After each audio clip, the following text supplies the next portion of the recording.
말씀은 에스더 3장 1절에서 15절까지 말씀입니다. 함께 읽도록 하겠습니다. 그 후에 아하수에로 왕이 아각 사람 함무다다의 아들 하만의 지위를 높이 올려 함께 있는 모든 대신 위에 두니 대궐문에 있는 왕의 모든 신하들이 다 왕의 명령대로 하만에게 꿇어 절하되 모르드게는 꿇지도 아니하고 절하지 아니하니 대궐문에 있는 왕의 신하들이 모르드게에게 이르되 너는 어찌하여 왕의 명령을 거역하느냐 하고 날마다 권하되 모르드게가 듣지 아니하고 자기는 유다인임을 알렸더니 그들이 모르드게의 일이 어찌되나 보고자 하여 하만에게 전하였더라. 하만이 모르드게가 무릎을 꿇지 아니하고 절하지도 아니함을 보고 매우 노하더니 그들이 모르드게의 민족을 하만에게 알림으로 하만이 모르드게만 죽이는 것이 부족하다고 생각하고 아하수에로의 온 나라에 있는 유다인 곧 모르드게의 민족을 다 멸하고자 하더라. 아하수에로의 왕 제12년 첫째 달 곧 이산월에 우리가 하만 앞에서 날과 달에 대하여 부르 곧 제비를 뽑아 열두째 달 곧 아다로를 얻은지라. 하만이 아하수에로 왕에게 이르되 한 민족이 왕의 나라 각 지방 백성 중에 흩어져 거하는데 그 법률이 만민의 것과 달라서 왕의 법률을 지키지 아니하오니 용납하는 것이 왕에게 무익하니이다. 왕이 옳게 여기시거든 조서를 내려 그들을 진멸하소서. 내가 은 1만 달란트를 왕의 일을 맡은 자의 손에 맡겨 왕의 금구에 드리다니 왕이 반지를 손에 빼어 유다인의 대적 곧 아각 사람 함무다다의 아들 하만에게 주며 이르되 그 은을 내게 주고 그 백성도 그리하노니 너의 소견에 좋을 대로 행하라 하더라. 첫째 달 13일에 왕의 서기관이 소집되어 하만의 명령을 따라 왕의 대신과 각 지방의 관리와 각 민족의 관원에게 아하수에로 왕의 이름으로 조서를 쓰되 곧 각 지방의 문자와 각 민족의 언어로 쓰고 왕의 반지로 인치니라. 이에 그 지소를 역졸에게 맡겨 왕의 각 지방에 보내니 12둘째 달 곧 아달월 13일 하루 동안에 모든 유대인을 젊은이, 늙은이, 어린이, 여인들을 막론하고 죽이고 도륙하고 진멸하고 또 그 재산을 탈취하라 하였고 이 명령을 각 지방에 전하기 위하여 조서의 초본을 모든 민족에게 선포하여 그날을 위하여 준비하게 하라 하였더라. 역졸이 왕의 명령을 받들어 급히 나가매 그 조서가 도성 수산에도 반포되니 왕은 하만과 함께 앉아 마시되 수산성은 어지럽더라. 아멘. 오늘 아침 목상을 함께 하신 우리 모든 성도님에게 하나님의 은혜가 있기를 간절히 소망합니다. 3장부터 갑자기 등장하는 인물이 있습니다. 바로 하만이죠. 그는 아각 사람 즉 아말렉 족속의 출신의 사람입니다. 아하수르 왕은 그를 대신들 중에서도 가장 으뜸으로 세웁니다. 즉 왕 다음에 2인자가 된 것이죠. 그리고 모든 신하들이 하만에게 꿇어 절하도록 명령을 합니다. 이때 문제가 생깁니다. 모르드게가 절을 하지 않죠. 이를 본 신하들은 하만에게 절하는 것은 왕의 명령인데 왜 절하지 않냐라고 나무라고 타이릅니다. 그래도 모르드게가 끝까지 듣지 않고 절하지 않자 하만에게 말하게 되는 상황까지 이르게 됩니다.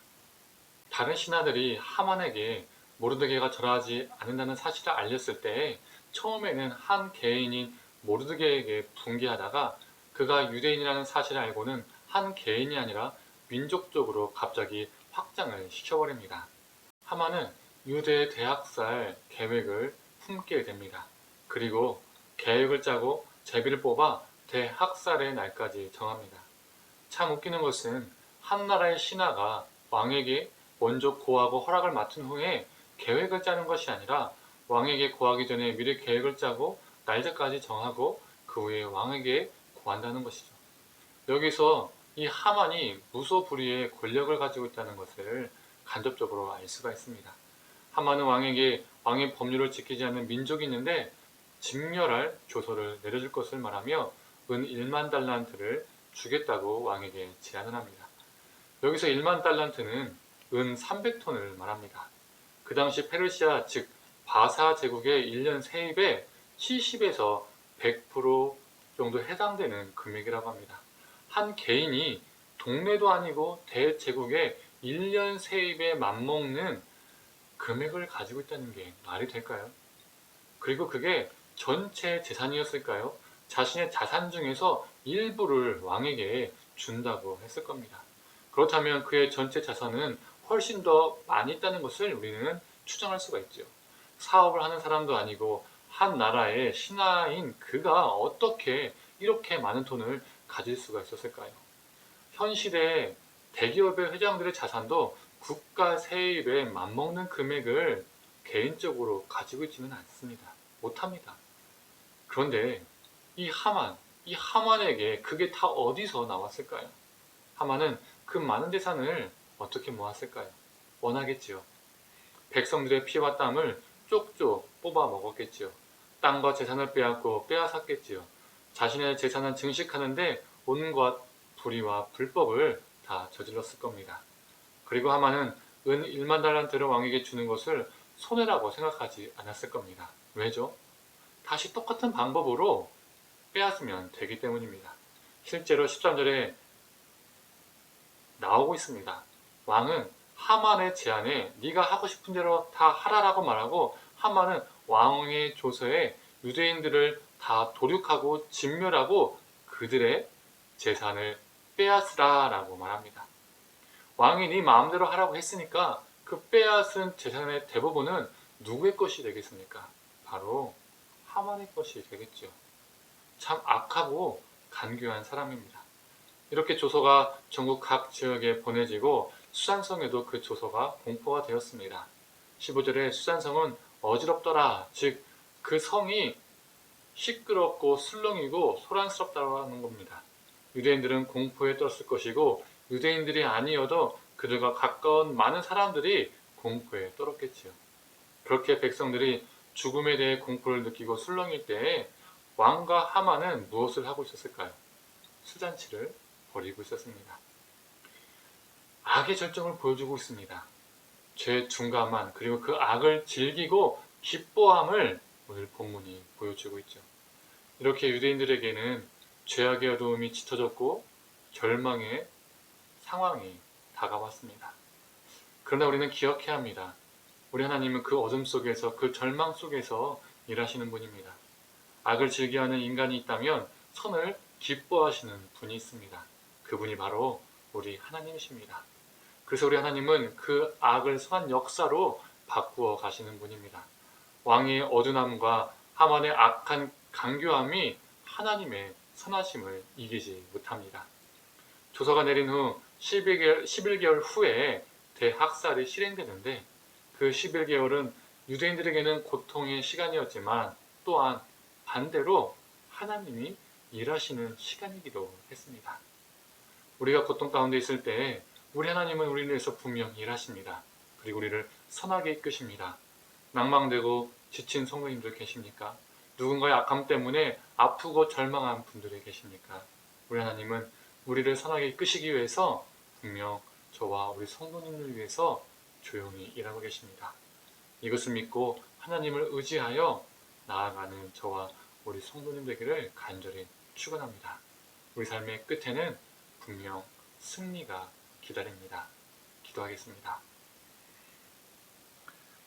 하나님, 이 하만의 그리고 왕의 어두움과 악함과 간교함을 보게 됩니다.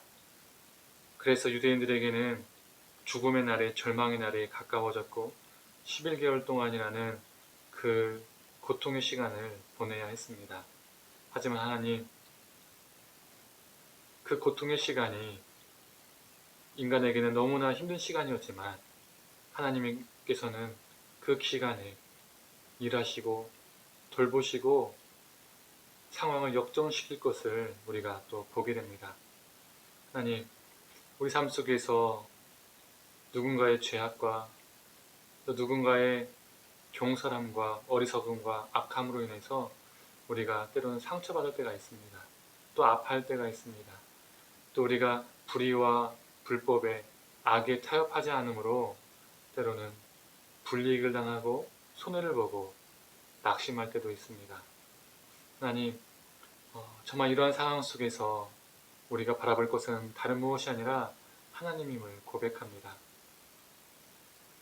어둡고 짙은 절망의 순간을 선하게 이끄시는 역전시키는 그 하나님을 바라보며 우리가 살게 하여 주시옵소서. 우리 인생 끝에는 절망이 아니라 참된 소망이고 부활이, 승리가 기다림을 기억하면서 우리 삶을 묵묵히 하나님 바라보며 의지하며 살게 하여 주옵소서. 감사드리며 사랑이 많으신 예수님의 이름으로 기도드립니다. 아멘.